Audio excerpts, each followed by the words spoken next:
This is Carl at National RV Detroit. I'm going to walk you through this 2023 Flagstaff E-PRO travel trailer, model number 19FD. Okay, so this is a how-to video. It's not a sales video. So I'm just going to show you some of the features and how they work, okay? So, you have a power awning with LED strip, okay? Your water heater is right here.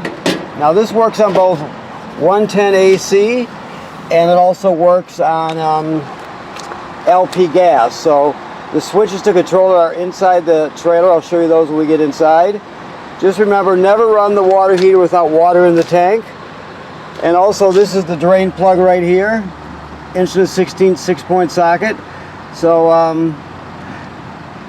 keep in mind that's where you drain it from. Never run the water heater without water in the tank. See if I can get this one-handed while I'm doing this, because there it goes. Yes, no, almost. There we go. Okay, so now we have a griddle that hangs right on this rail here, and there's a little utility table next to it. Now the griddle has to be plugged in, so you get an LP line that connects to the griddle, and then it connects right here to this quick connect to connect it to the LP system. So keep that in mind. You have power here, outside speakers, of course.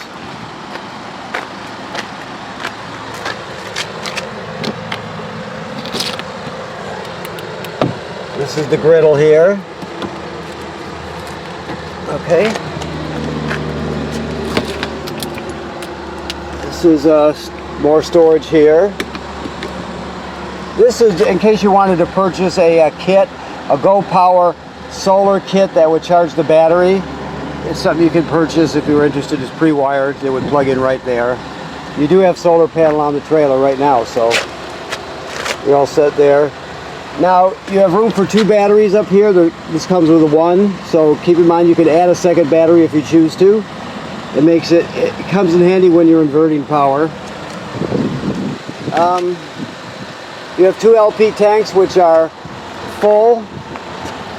You have a power tongue jack which has a hitch light on it here, and then of course up and down. This are your bike rack here, or is your bike rack here. Keep in mind that every other one of these goes this way, so you should have 2 of these hanging on this side, 2 on the other side. That way you could hang a bicycle on each side of the bike rack. Okay, it holds 2 bikes. Okay, here, down here, if you can see it, there's a kill switch for the battery. If you ever want to shut the battery off, it's right there. Okay. Alrighty. Docking light here. Right here. Okay. So, this is the LP hose I told you about with the quick connect fitting. Right? That's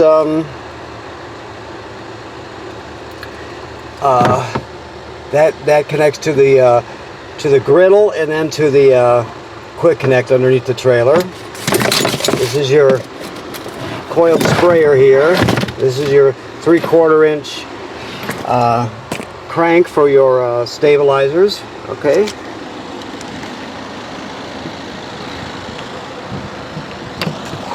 See what else we have here. This is your hitch. So we'll show you how that works tomorrow when you pick up. Also, that's a dump hose right there, and a reducer to reduce your 30 amp power cord. There it is right there, down to a 20, so you can plug it in at home when you're packing up, that sort of thing. Okay. Now this is the freshwater tank fill here. The most common way to get water to the trailer is the city water hookup, which I'll show you. But if you don't have city water while you're camping, let's say you're boondocking or whatever, you can pre-fill the fresh water tank and then use the onboard pump to pump the water. all the plumbing will work as though you have city water. You just be pumping from the fresh water tank. So I'll show you where the switches are for that when we get inside. Your fresh water drain is under here. These are your black and gray tank drains. This is the gray tank drain here. That's sink and shower water. The black is toilet water and waste. Now this does have a black tank flush, so after you dump your black tank, if you leave the valve open, it's important to leave the valve open. You come back here, and let's see here. You use this one right here. This is the black tank flush. So you hook the hose at the dump station right onto here, turn it on. Like I said, like it says on the sticker, leave the black tank valve open, turn it on, it'll spray out your tank, flush it out, clean off the sensors. Just do a really good job cleaning it, okay?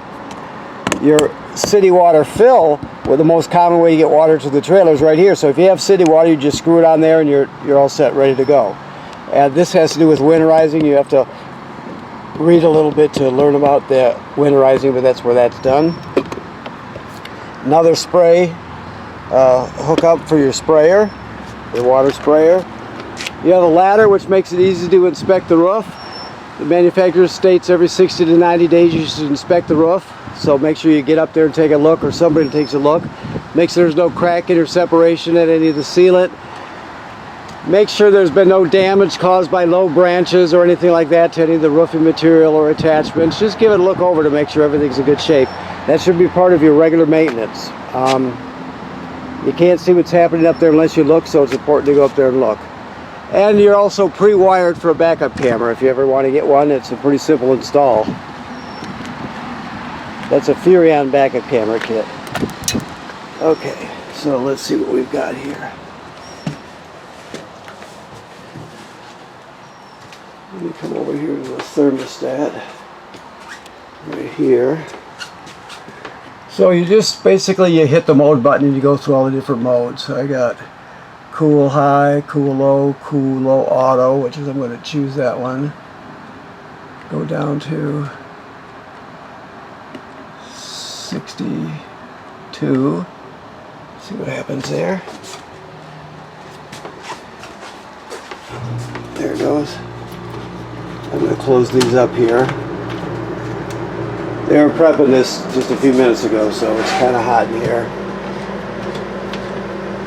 Okay. Alright, so this has a Murphy bed, of course, which is a great thing because it allows you to reclaim your floor space during the day. So the bed folds down during the day, or during the night, of course, and then folds up during the day, and you can reclaim your floor space by using this couch, that sort of thing. So it seems like a much bigger trailer. Like it shows you here.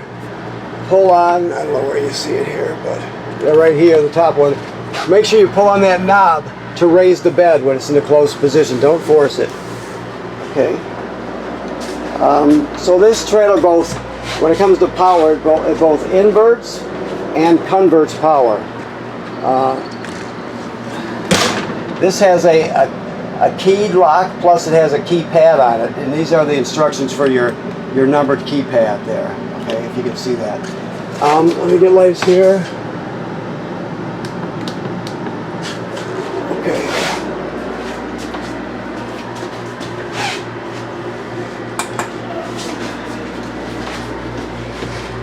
Okay, so this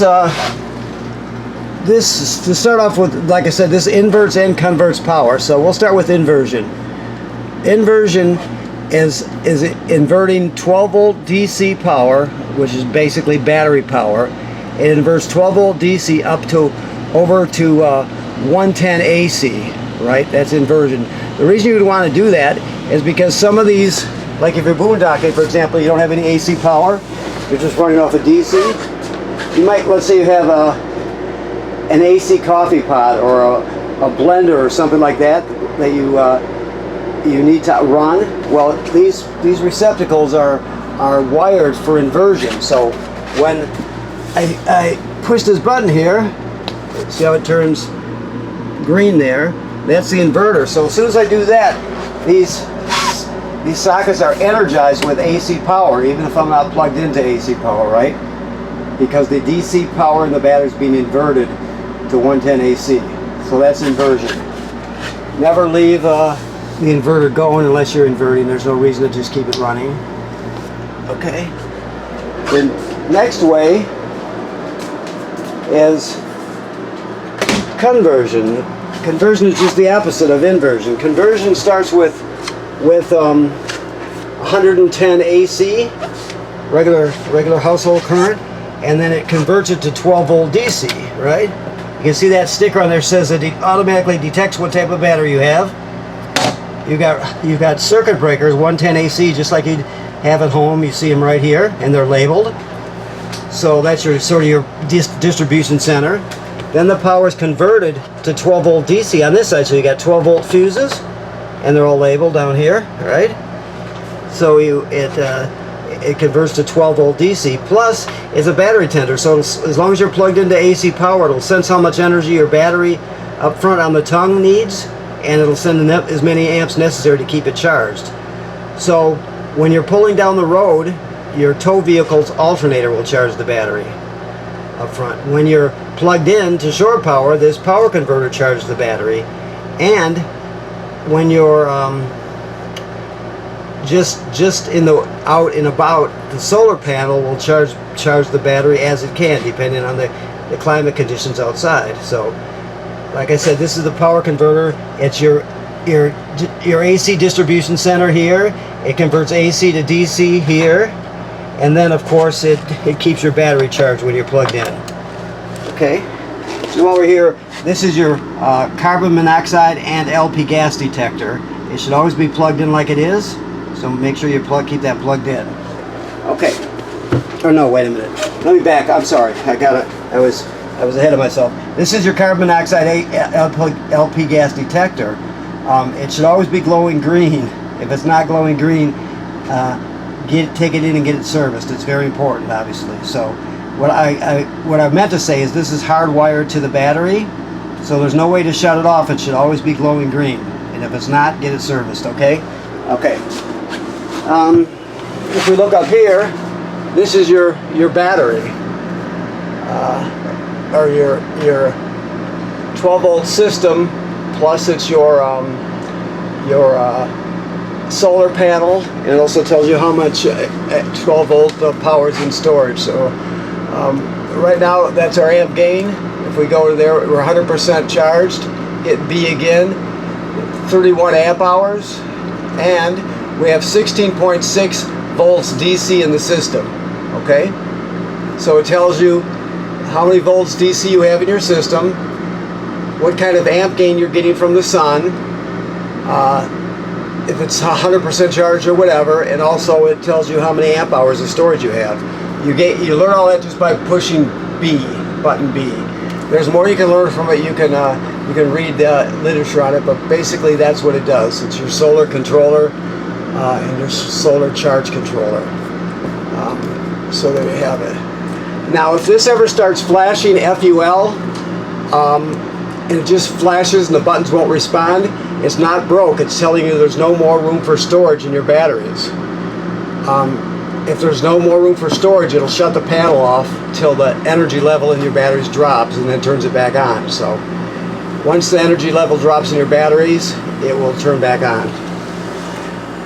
Okay, now let me see here. I was getting ahead of myself before. Okay, so now this is a scenario here. So you can see this switch here. Most trailers don't have it, even if they've got 12 volt. This is your refrigerator switch. Right now it's shut off. The refrigerator runs on 12 volt DC. So when you're in storage, right, you can shut off your refrigerator.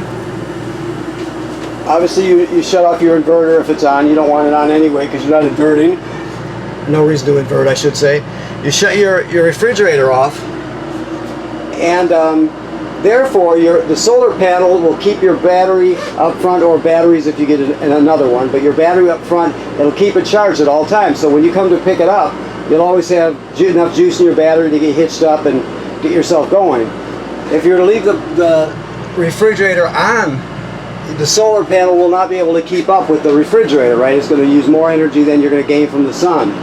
So by shutting the refrigerator off, you'll always be able to keep your battery charged. So you have to think in those terms when as you're using the system. While we're standing here, this is more than just a TV. It's also an FM radio. It also has Bluetooth. It has an HDMI's in front and rear, and it has 2 speaker zones. A is inside the trailer, B is outside the trailer. So it's a radio. It's got HDMI and a TV set. That would be the remote for it, of course. This is your tire monitor. This has to be programmed. You can read the directions and look it over. Basically, what it does is that you set it up to monitor your tire pressure and your temperature of your hub. So you'll take this monitor into the cab with you of your tow vehicle, and you'll always be able to keep track of what's happening with your tires when it comes to the temperature of your hubs and the tire pressure. Okay. All right. And you get some more stuff with this. I didn't prep it this time, so I'm we've got a new guy doing it, so I'm kind of a little behind what he's doing here. Let's see what we got. Okay.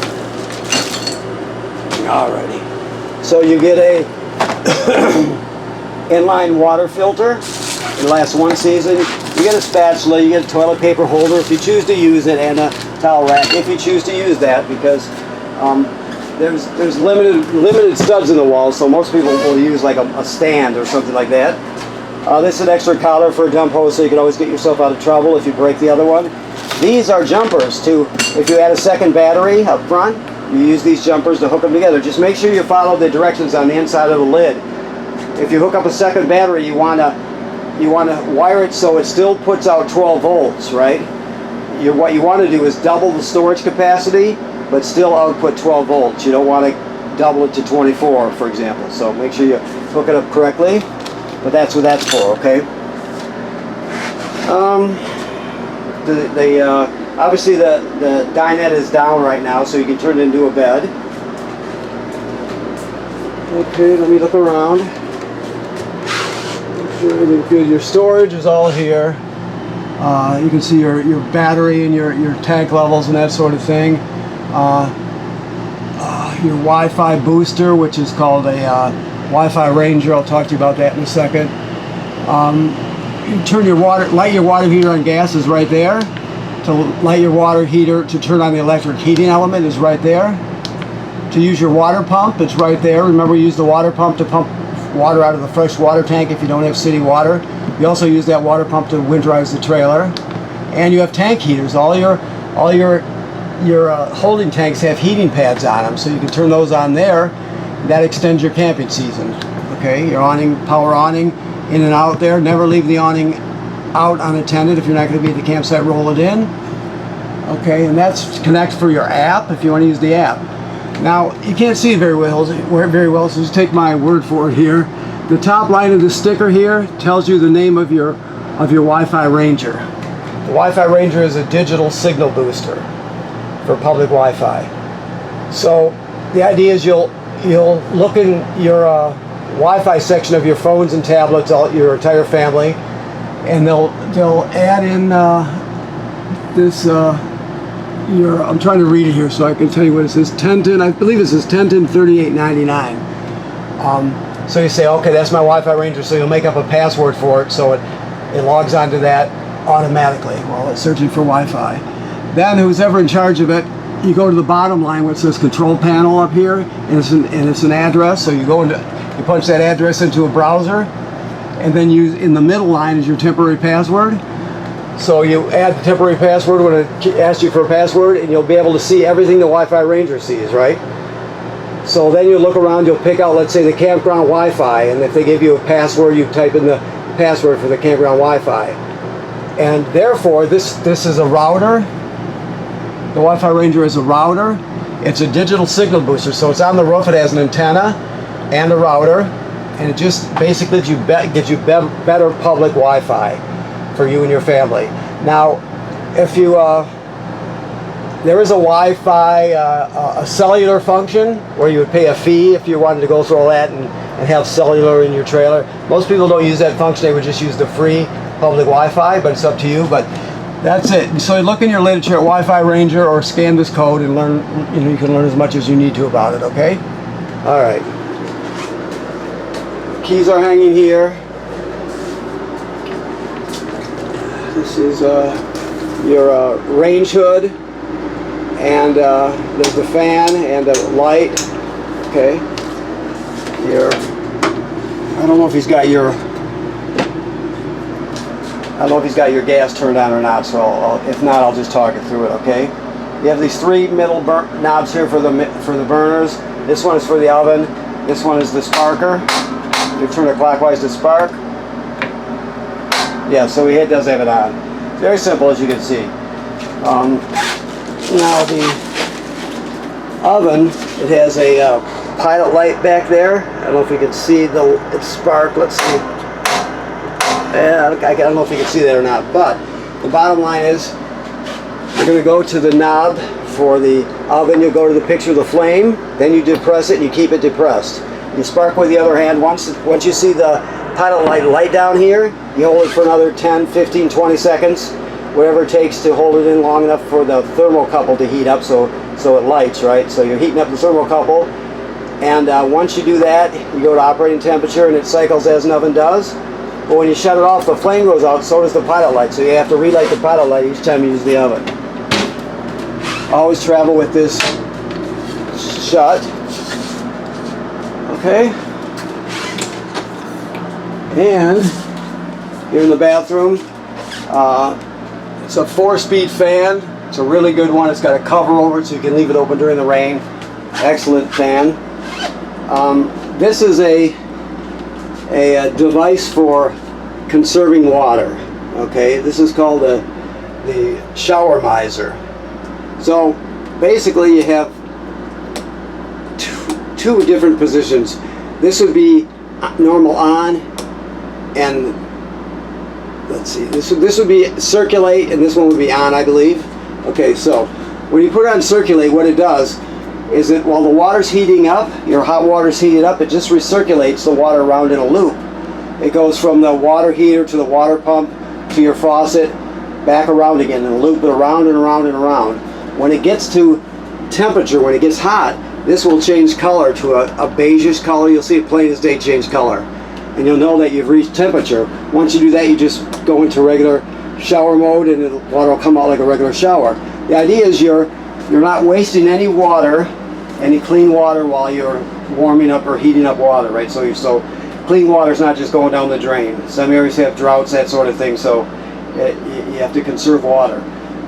The second thing is you're not wasting storage space in your gray tank by dumping perfectly good water into your gray tank just because you were heating it up. So, like I said, this just circulates water around in a loop until it heats up. So that's the shower miser. You can read the literature, which is all in your little packet there, but you also can go to companies' websites and look at their product videos. It's another good way to learn. Okay. Now the toilet is works like all RV travel trailer toilets. It sits right over a black tank. There's the flush pedal there. So when you get to the campground, you hook up your power and your water. Then you're going to come in here, you're going to put a dose of chemical right in the bowl. Then you're going to step on your pedal, hold it down long enough to put at least a gallon of water into the black tank along with the chemical. You can use more than a gallon, just don't use less, right? So you use the chemical plus more than a gallon of water, and then you're all set to use it. After you dump it and you're going to use it again, you have to repeat that procedure, right? But you know, all the while you're at the campsite, most likely you won't have to refill your tank, so you'll dump it when you leave, and then when you get to the next campsite, you'll repeat the procedure. A dose of chemical and at least a gallon of water, okay? If you don't do that, that's considered using it dry, and what will happen is it'll get clogged up, plus the smell will be terrible, so you'll have a smelly, clogged up toilet, so you don't want that to happen, obviously. Alright, so let me look around a bit and see if I forgot anything. I'm sure there's something, but I've gone over the important stuff, I believe. You'll be able to ask questions when you pick up tomorrow, obviously. we'll be able to talk you through any of your questions and help you out in that sense. We'll show you how the hitch works, that sort of thing. So all this is a GFCI here, this plug. All the plugs in the trailer are wired through this GFCI, even the one on the outside. So if you're using something outside and it pops, you're going to reset it in here. So just because it is not a physical GFCI plug doesn't mean it's not wired through this one. So everything is GFCI protected. Okay? I think that does it. So, okay. So I want to thank you for purchasing your trailer here at National RV Detroit. Please remember what I said about inspecting your roof every 60 to 90 days. People generally don't inspect the roof enough, so make sure you keep after that. You're just protecting your investment. Odds are you won't have to do anything for years, but you don't know that unless you look. So make sure you take care of that. Also, we're in camping mode now. All the antifreeze has been purged from the system, replaced with fresh water. The water heater is in camping mode, so you're all set for the summer. Okay? Thank you.